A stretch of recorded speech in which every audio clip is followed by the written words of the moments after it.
Wow! खूपच छान. मऊ आणि लुसलुशीत झालेले आहेत आपले मोदक. नमस्कार, मी शीतल. घरच्या चवीच्या खास रेसिपीसाठी शीतल किचनमध्ये तुमचं स्वागत आहे. आज मी केलेला आहे उकडीचा मोदक. चला तर याची कृती पाहूया. त्यासाठी गव्हाचं पीठ, चिमूटभर मीठ, चवीपुरतं टाकून घ्या आणि थोडंसं तूप टाकून घेऊयात. तुपाने काय होईल, आपले मोदक एकदम मऊ आणि छान होतील. त्यामुळे थोडंसं कणिक मळताना तूप टाकून घ्यायचं आहे आपल्याला आणि याला असं व्यवस्थित हातानं मिक्स करून घेऊया आधी पिठाला. हे तूप सगळं आपलं पिठामध्ये व्यवस्थित असं मिक्स झालं पाहिजे. असं हातावर घुसळून पण घेतलं तरी चालेल. हे बघा, पिठामध्ये आपलं तूप व्यवस्थित मिक्स झालेलं आहे. थोडं थोडं पाणी करून आपण घट्ट कणिक मळून घ्यायची आहे.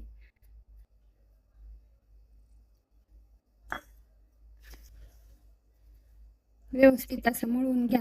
जास्त पातळ करायचं नाही, कारण आपल्याला नंतर सारण केल्यानंतर ते सारण गार होईपर्यंत ह्याला ठेवायचं आहे. त्यामुळं थोडंसं घट्टच मळून ठेवायचं आहे. पीठ हे खूप छान होतात, तुम्ही पण करून पहा. हे बघा, आपलं हे पीठ मळून झालेलं आहे मोदकाचं.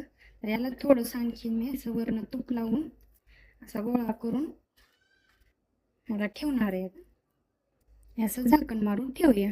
हे बघा, मी सारण करण्यासाठी, मोदकाचं सारण करण्यासाठी मी इथं ओलं खोबरं घेतलेलं आहे. ओल्या खोबऱ्याचे मोदक छान लागतात. तुमच्याकडे नसेल तर तुम्ही आपलं घरगुती खोबरं घेऊ शकता. तर आता याला आपण खिसून घेऊया. बारीक खिसणीने खिसून घ्यायचं याला.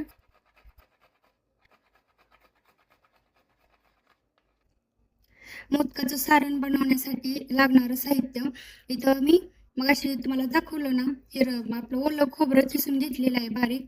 2 चमचे तूप घेतलेलं आहे देसी. विलायची मी बारीक करून घेतलेली आहे. ड्रायफ्रूट घेतलेले आहेत बारीक चिरून. घेतलं तर घ्या, नाहीतर ऑप्शनल आहे. आणि इथं गूळ घेतलेला आहे. तुम्हाला लागेल गोड कसं लागते तसं त्या पद्धतीने तुम्ही गूळ घेऊ शकता. हे बघा, गॅसवरती कढई ठेवून घेतलेली आहे. त्यामध्ये आपल्याला हे तूप टाकून घ्यायचं आहे. तूप थोडंसं गरम झाल्यानंतर आपले ड्रायफ्रूट टाकून घेऊया. हे बघा, ड्रायफ्रूट आपले परतलेले आहे. तर आता आपण खोबरं टाकून घेऊया त्यामध्ये. 2 मिनिटं खोबऱ्याला आपण परतून घ्यायचं आहे.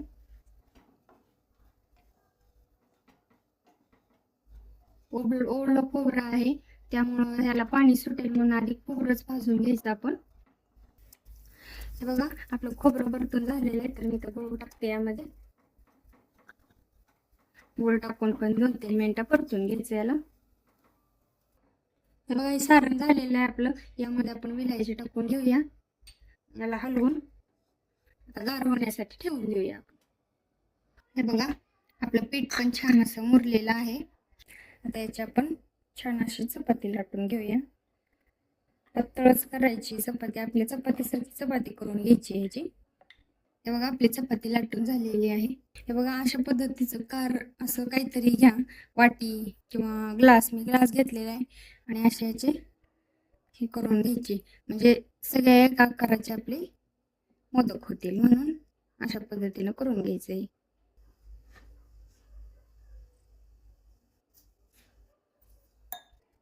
अशा पद्धतीने सगळं आपण काढून घेऊया. तर मी प्लेटात ठेवते. एकसारखे मोदक होतात म्हणून असं करून घ्यायचं.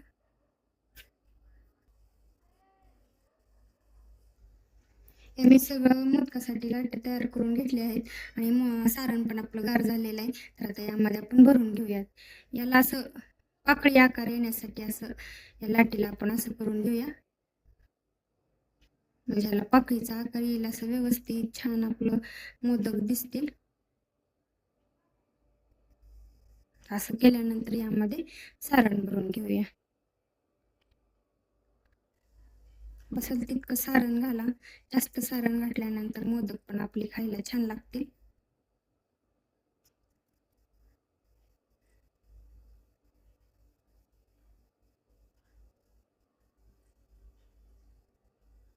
अशा पद्धतीने व्यवस्थित तोंड चिटकून घ्यायचंय त्याचं आपल्याला.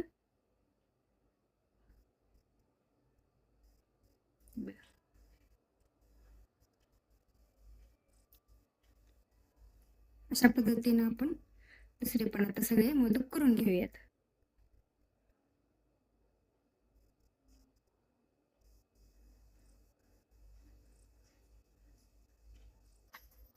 हे बघा, आपले अशा पद्धतीने सगळे मोदक झालेले आहेत भरून. मस्त आकार पण दिसत आहे. चला तर त्याला उकळून घेऊया. हे बघा, गॅसवरती स्टीमर ठेवून घेतलेलं आहे. त्यात 2 ग्लास पाणी टाकलेलं आहे. आता या मोदक ठेवण्यासाठी आपण हे जाळीला तूप लावून घेऊयात, म्हणजे आपले मोदक खाली चिकटणार नाहीत. हे बघा, आपलं पाणी गरम झालेलं आहे. यावरती स्टीमर ठेवून घेते मी. याच्यावरतीच आपण हे मोदक पण ठेवून घेऊयात.